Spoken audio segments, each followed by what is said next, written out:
Hello everyone, my name is Otman Boulzebra. I run a community called Engineers Can Talk. This is a community dedicated to entrepreneurial engineers. Why is that? I'm a former engineer. I went into the business side. I worked in the aerospace industry as an avionics software engineer, and then went to the marketing side of the same industry. And a few things I learned is that we engineers struggle with our communication, we struggle with sales, we struggle with marketing. And I figure out a few things that could be very helpful models for us engineers to figure out the business game, and that could completely become a superpower. So we're very good at what we do, at the what, but we struggle about talking about it. So once we figure that out, it's a superpower. Once we can do the thing and talk about it well, then nothing can stop us. So I'm doing this series of videos to give you a sense of the universe that's in this community, and these are videos that are meant to be shared outside of the community to give people a little bit of a taste of what to expect when you join. If you find the video valuable, just like the video, you can subscribe so that you get notified when I publish a new video. Otherwise, join the free community. I will tell you more about it at the end. Take care, everyone. Hello, everyone. I'm doing a series on the forgotten stuff. And what I mean by forgotten stuff are things that have a deep importance in and that are rooted in truth, in wisdom, some things that cross the test of time, let's say, and that are forgotten today. Somehow we just don't consider them.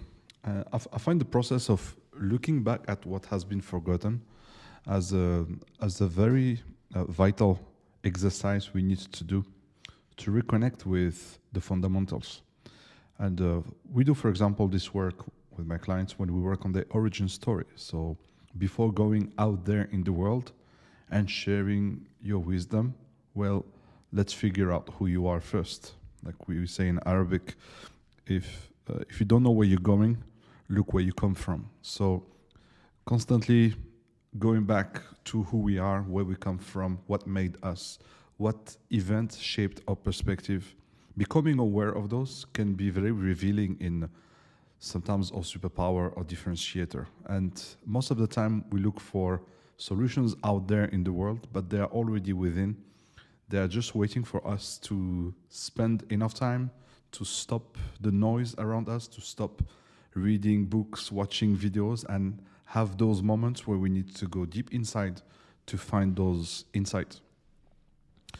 And this one is a bit of a different one. It's more like looking back into history.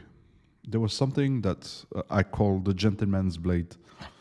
And this idea, it's an idea, okay? It's just to frame a topic that I teach and I care a lot about in this community, and that's the reason I created this free community.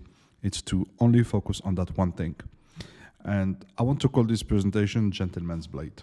And what's a gentleman's blade?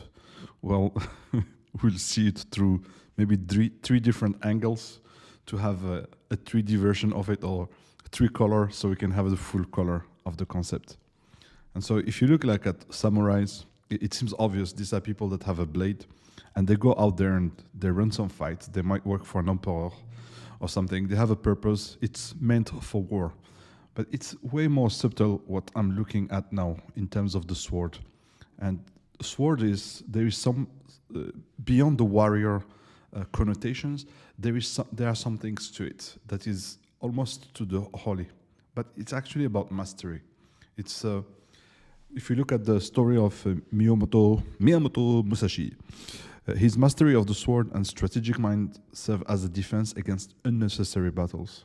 So when you have this type of weapon, let me read it through and then I will explain what I mean. When Musashi faces opponents, his presence alone often deters conflict. Much like Akiro Tanto, which is a small blade, the warrior's defense, Musashi's clarity of purpose and skill act as his unsheathed blade. So this is like in his mindset, communicating his value without needing to draw the steel. So it's this type of, what I like about the blade, you know, in ancient times, people would have always a blade on them. We live like, I'm talking like before guns and before machines and industrial era. Like if you would venture somewhere, you had to have the blade on you. Like it was a normal tool to have, not necessarily to go at war, but for many different situations. And one of them is dissuasive. If you go to a new town, nobody knows you, you don't know the people, there was no internet to check around what's going on in that town. So it would be a very risky venture. And business is a very risky adventure. So you want to go with something that shows that you know what you're doing. Like you are not easily swayed, easily shaken, easily attacked.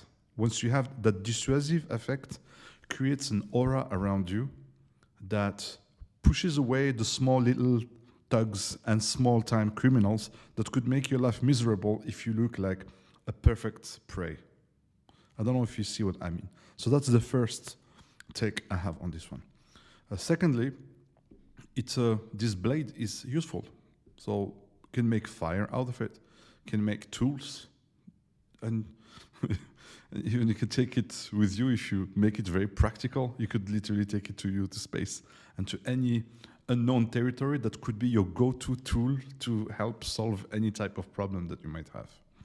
And so a tool to craft practical needs. So think of that blade as something beyond being dissuasive. It's something that's very practical and very useful, like the six, I don't know, I can call it the sex or the six. I call it the six, okay? Just to not create any confusion. The six was a versatile blade carried by the Saxons and Vikings during the Dark Ages. It was not just a weapon, but also an indispensable tool for crafting and survival. Warriors used to carve wood, prepare food, and build shelters while traveling through harsh environments. Its design emphasized practicality, making it an essential companion for daily life. So you can think of that it has not only the dissuasive effect, but now it's also a very practical tool. And obviously, it's also a self-defense mechanism. If you are going as an explorer in the forest, traveling across different continents, you have bandits, you have animals, you have different dangers in those environments. So you need to be ready to draw your weapon and to defend yourself if the environment is dangerous and has some danger. It's also important to be ready in case somebody calls you out from the environment. If you get called out by a bandit, by a duel, you can end up on the floor if you're not ready to draw your weapon. So I know some people don't like war analogies, but they are very a constituent of mankind, and we just cannot ignore them. Inside there are some very useful thoughts that we could explore into what we're doing. So the point that I want, the 3 points that I want really that you think about is, especially if this is the duelist blade, so we can read through it, but this is just for you for more information. Medieval Europe, carrying a sword was not just about status, but also about readiness for self-defense. Stories about a band of knights and noblemen were called out for duels or faced sudden attacks from wild animals during their travels. The sword was their constant companion, ensuring they were prepared to defend themselves in moments of danger. So here's the thing. It's dissuasive, it's practical, and it helps self-preservation. Okay, so that's the 3 things that gentleman's blade is doing for us. And what we don't realize is that we go into business and we don't realize that in many contexts, it's a form of a hostile environment that we're going after. We're going into the unknown. We're going into places where we have competition. We're going to a market. It's just to realize that we need to know when we play the game of business that we need to know the enemy. We need to know what's the rules of the game, how the game could be played, and to be ready. That's all. So if you play the game of, if you can call it the game of becoming a parent, well, it means something. There are some responsibilities that come with it, some duties that come with it, some engagement, some sacrifices. Well, the same goes for business. For career, when you want to go and play the career game, fine. There's nothing wrong with it as long as you understand the laws that govern that specific, let's say, universe, okay?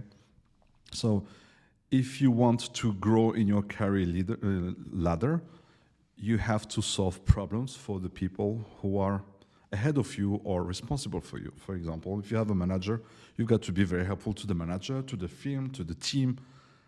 This is what's at play. You need to be able to talk. You need to be able to remind people of the right things that you do. You need to be respectful. You need to help others. You need to give credit where it is due.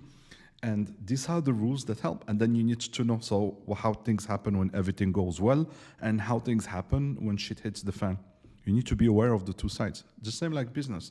Most people, when they start a business, it's all miserable and solidarity and helpful, and we're helping each other.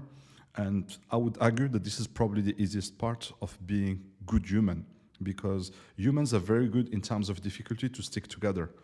But when things work well, that could be a different story. Humans become more competitive when things become well. It's just a natural thing. And we just have to be aware of it. So to prepare ourselves for the success, we need to be ready in all situations. And I just wanted to invite this thought and conversation to all of you, whether you're in business, you're playing career. You want to have sovereignty on yourself. You're responsible for your own survival and your own development into that space. Meaning, you want to have a magnetic field that pushes away all the unnecessary forces, unnecessary battles that you're gonna have to wave. You want something that's practical that you could use on daily life, so that it's very practical in physicality. And also you want something that can help you defend yourself. And that's the business blade we're talking about. How engineers win with words. That's it. There's nothing more I want to share with you. That's why I call it the one-liner. This is what is a one-liner. The one-liner, to me, and from all my experience, is this business blade. It's this tool that's dissuasive. Once you know how to talk about yourself in a few words, the other side, they're like, ooh, this guy, he knows his value. He knows what his business provides as value. I cannot manipulate him. I cannot talk him to doing something that's outside of his focus. You're not easily manipulable. Not any wind can shake you. Practical, because you could use it every day as an anchor to write your content, to connect with people that are in the right fit, to be relevant when you do networking, so that the problem you talk about all the time is consistently the same problem, and for people, they see that you are relevant to them, and this creates more leads. It's very practical. It can help you find your differentiation, can help you articulate your brand, define your messaging, find the empowering narrative for your business or for your career. Additionally, if you get attacked by a competitor, you can defend yourself. Hey, here's my niche, here are the people, here is the problem I'm solving. You're welcome to compete if we're solving for the same thing. Otherwise, I don't think that you can dodge some bullets with that. It lowers your stress level because you're no longer in competition with the whole planet, and anyone who serves a certain market or does the same job as you is no longer a competitor, but could become a partner. I have people that you see it, like with Joe, for example, in the community, but also in the creative space where I am. If I define myself based on the function of what I do, like business coach or brand strategist, then I'm in competition with everyone that define himself as such. And that's a kind of a threat constantly. I would be like paranoid all the time. Everybody, even if a friend says, hey, Otman, you know what? I'm a brand strategist now. I'd be like, panic. But it's not the case, because I'm defining myself about who I help and what's the problem I help them solve. So before anybody, unless somebody is helping entrepreneurial engineers or technical founders specifically, we are not in direct competition. And even if they're serving the same target audience but solving another problem for them, we're even potentially partner, complementary. Maybe we're aiming to the same mission to serve that. And even if they're competitors, welcome. It will be to their advantage. If I truly care about the target audience, then having more competition, helping them with that, is going to offer them choices, and it's for their best interest. And you should be happy and validated when you have competition in your own space, especially if it's well defined. So that's the business gentleman's blade, the business blade this is how engineer will gain maturity in business and start to understand. So it's beyond just those words. It's not Otman that wants you to play the stupid formula. It's about protecting yourself, dissuading the world from harming you, finding something practical you could use, and thriving, developing yourself, not only surviving, but also making it further. That's all for today. Take care. See you soon. Hey, if you liked this video and you want to learn more about what is this business blade, well, that's exactly what I'm teaching in my community called Engineers Can Talk. It's a free community. You can join today. I will put the link below this video. Just go in, join a crew of entrepreneurial engineers, technical founders, and let's work on this. Let's build our blade so that we can finally make some strong impact in our businesses. And this is a great community, whether you are employed, an independent engineer, or you're running your own business. It's the first step I ask anyone I work with to go through. It's that one-liner, and I invite you to join and to play the game. We're giving each other feedback. It's a fantastic community where you just come as you are. I share with you a lot of free content, courses like this, where I guide you through the process, and then you apply it, you post it within the community, you get feedback from the community, until you find those small few words that get you understood by anybody, whether it's for yourself as a professional, for a product, for a service, or your business even. So you can come in, join, and then people will help you. I will be there. I'm always like, we have a weekly call where you can join the call and ask all your questions. You can DM me once you're in the community. And yeah, looking forward to see you on the inside. See you soon.